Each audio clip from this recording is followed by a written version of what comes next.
Tu crois que c'est la malchance? Non. C'est un filtre invisible qui t'empêche de t'auto-détruire.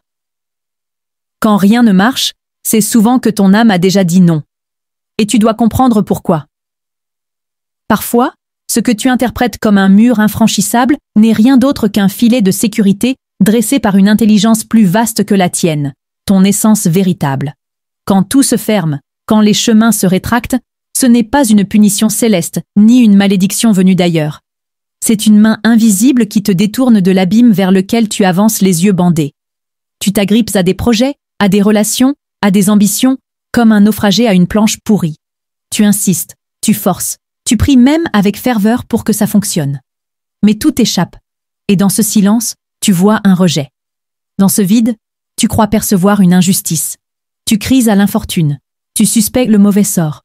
Pourtant, ce n'est pas l'univers qui te dit non, c'est ton âme qui murmure « Pas ici, pas maintenant, pas ça ». Celui qui comprend que tout obstacle est un message de l'âme cesse de lutter contre la vie. Menli Pioli. Tu veux cette personne, cet emploi, cette opportunité, comme si ta survie en dépendait. Mais as-tu songé un instant que ce que tu désires de toutes tes forces pourrait bien être incompatible avec ton évolution intérieure? As-tu envisagé que cette porte fermée est peut-être un rempart et non une injustice? Ce que tu poursuis n'est pas toujours ce que tu es destiné à recevoir. Ramana Maharshi. Tant d'êtres humains confondent persévérance et entêtement. Tu veux obtenir ce que ton être supérieur a déjà évalué, analysé et rejeté. Car là où toi tu ne vois qu'un vide à remplir, ton âme perçoit un fossé dans lequel tu risques de t'éteindre lentement. Elle ne s'attache pas aux apparences séduisantes, elle regarde derrière le décor. Là où ton ego rêve de reconnaissance, elle veille à ta préservation. Le désir naît de l'ignorance. La sagesse naît du discernement. Bouddha. Ce n'est pas un échec, c'est un détour salutaire. Chaque fois que la réalité te dit « non », pose-toi une seule question. Et si c'était une bénédiction travestie? Et si ce refus apparent était la seule façon pour ton être intérieur de t'éviter un effondrement que tu aurais accueilli sans conscience? L'échec, dans son essence la plus pure, n'est pas une faute. C'est un signal d'alarme que ton âme envoie pour t'éloigner du chaos. Les dieux t'accordent ce que tu désires, ou t'en protègent. Plotin. Imagine un homme qui souhaite désespérément signer un contrat. Il sent que c'est sa seule chance. Il en rêve la nuit, il le visualise le jour. Mais tout échoue. Ce même contrat, s'il l'avait signé, l'aurait plongé dans des années de procès et de dettes. L'échec apparent était en fait un mécanisme de sauvegarde orchestré par sa conscience profonde. L'âme connaît la destination. L'ego ne voit que l'itinéraire. Jean-Yves Leloup. Mais que font ceux qui refusent d'écouter cette voix subtile? Ils cherchent à tordre les lois de la nature. Ils forcent l'univers. Certains se perdent dans des pratiques qu'ils ne comprennent même pas, rituels étranges, manipulations vibratoires, sacrifices d'êtres innocents, pour obtenir ce qui leur est encore interdit par leur propre fréquence. Celui qui tente de forcer le divin sans être prêt convoque le chaos au lieu de la lumière. Sri Aurobindo. Ces actions ne sont pas sans conséquences. En allant chercher par la contrainte ce qui devait être reçu par résonance, ils endommagent leur structure énergétique. Car il existe une harmonie invisible entre ce que l'on est et ce que l'on attire. Recevoir une bénédiction sans être prête à l'honorer, c'est comme confier une épée à un enfant. Tôt ou tard, il se blesse. Non, ne convoitez pas ce que vous ne pouvez encore porter. Hermès Trismégiste. Ce que tu veux brille peut-être, mais tout ce qui brille n'est pas lumière. Tu veux l'éclat, ton âme veut l'élévation. Tu veux la reconnaissance, elle cherche l'intégrité. Tu veux attirer, elle veut transcender. Et tant que tu resteras sourd à cette différence, les portes resteront closes, non pas par cruauté, mais par sagesse. L'âme ne cherche pas la gloire, elle cherche l'éveil. Elena Blavatsky. Il ne s'agit pas de renoncer à tes rêves, mais de comprendre que tous les rêves ne sont pas faits pour être vécus maintenant. Certains nécessitent une mue intérieure, une transformation profonde. Car si tu reçois aujourd'hui ce que ton être n'a pas encore intégré, tu risques de perdre bien plus que tu n'avais espéré gagner. Le vrai voyage n'est pas d'obtenir ce que l'on veut, mais de devenir ce que l'on est.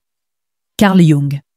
Alors la prochaine fois que tout se ferme, que tout s'effondre, que tu ne comprends plus pourquoi rien ne fonctionne malgré tous tes efforts, souviens-toi de ceci. Ce que tu vis n'est pas une punition. C'est un ajustement sacré, orchestré par ton âme, pour t'aligner avec un futur que tu ne soupçonnes pas encore. Et si tu fais silence, tu entendras peut-être cette voix intérieure te dire « Ce que je te refuse aujourd'hui, c'est ce qui t'aurait détruit demain ». Il y a une vérité que l'être humain refuse souvent d'accepter. Plus ton énergie intérieure s'élève, plus la réalité te protège de ce qui vibre à une fréquence inférieure. Ce n'est pas de la privation, c'est de la préservation. Mais beaucoup confondent cela avec un sabotage.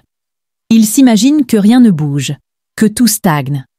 En vérité, tout se transforme, en profondeur, là où l'œil ne voit pas encore. Ce que tu qualifies de vide est souvent l'espace sacré dans lequel ton âme s'élève. Sri Aurobindo. Tu marches sur un chemin où tu commences à rayonner autrement.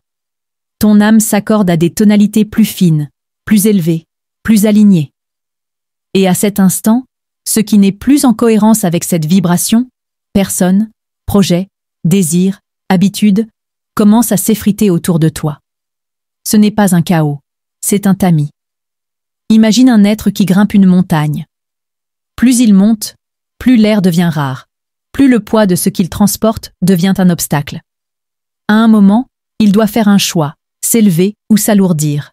Ce que la vie te retire, en apparence, ce sont souvent ces fardeaux incompatibles avec l'altitude que tu atteins. On ne peut gravir vers le ciel en gardant les chaînes de la terre. Plotin. Et pourtant, ce moment de transformation est mal interprété. Tu penses que parce que rien de concret ne se manifeste, tu fais fausse route. Tu crois que ton silence intérieur est stérile, alors qu'il est fécondation. Tu crois que ton isolement est une sanction, alors qu'il est sanctuaire. Tu crois que la fermeture des portes est une punition, alors qu'elle est sélection divine. Ce qui ne s'ouvre pas devant toi ne t'était pas destiné. Krishnamurti. Ce que beaucoup appellent rejet n'est qu'un mécanisme vibratoire, une incompatibilité énergétique entre ce que tu demandes et ce que tu deviens. Ce n'est pas une punition, c'est un affinement. Un tri subtil orchestré par ton moi supérieur. Tu veux cette personne, tu veux ce partenariat, tu veux cette chance. Mais as-tu pris le temps de sentir si cela résonne encore avec ce que tu es devenu? Ton ego désire, mais ton âme filtre. Ton mental projette, mais ton être profond évalue. L'homme croit vouloir ce qu'il ne comprend pas, jusqu'à ce que l'âme le protège de son propre aveuglement. Elena Blavatsky. Tu crois perdre ce que tu n'auras peut-être jamais été en mesure de porter. En vérité, ce n'est pas une perte, c'est une redirection. Et plus ton niveau vibratoire s'élève, plus ce tri devient strict, car tu entres dans une fréquence où seules les expériences alignées peuvent subsister. C'est à ce moment que beaucoup paniquent. Ils s'imaginent que leur vie s'arrête, que plus rien ne fonctionne. En réalité, ta conscience supérieure est en train d'élaguer tout ce qui ne pourra pas survivre à la lumière que tu es en train d'embrasser. La lumière ne détruit rien, elle révèle simplement ce qui ne peut la supporter. Lao Tse. Regarde les anciens sages. Ils ont tous traversé des phases de dépouillement, de repli, d'éloignement. Ce n'était pas une régression, c'était une gestation. Ils ont appris que ce que l'ego appelle réussite n'est souvent qu'un attachement à l'ombre de ce qu'ils sont venus incarner. Tu ne te détaches pas de tes désirs parce que tu échoues. Tu t'en détaches parce que tu t'éveilles. Ce que tu considérais autrefois comme un but devient un leurre, une ancienne version de toi-même qui ne te représente plus. Le sage ne renonce pas au monde, il le transcende. Socrate. Ainsi, quand tout semble immobile, ce n'est pas de l'inertie, c'est de la sélection vibratoire. Ton âme ne veut pas que tu survives, elle veut que tu t'élèves. Et parfois, cela implique de t'éloigner de ce que tu aurais accepté par peur, par manque ou par habitude. Tu ne peux pas forcer l'intégration de ce qui n'est plus compatible avec ta fréquence. C'est comme vouloir faire entrer une pièce ancienne dans une serrure nouvelle. Le mécanisme ne s'ouvre plus. Ce que ton âme t'empêche d'obtenir aujourd'hui, c'est ce qui t'aurait enchaîné demain. Gurdjieff. Comprends que chaque non apparent est un oui caché à quelque chose de plus profond. Ta destinée ne se construit pas avec ce que tu veux, mais avec ce que tu es prêt à incarner. Et l'univers te teste non pas pour te frustrer, mais pour vérifier si ton alignement est réel ou seulement mental. L'épreuve révèle ce que la conscience prétend avoir déjà acquis. Alan Watts. Alors ne t'accroche pas à ce qui te quitte. Ne lutte pas contre les murs qui se dressent. Ce ne sont pas des clôtures, ce sont des filtres. Ta vie ne se ferme pas, elle s'affine. Elle ne t'éloigne pas du bonheur, elle t'en rapproche par la voie de l'authenticité. Ce que tu crois être une impasse est peut-être la seule porte que ton âme t'autorise à franchir sans te perdre.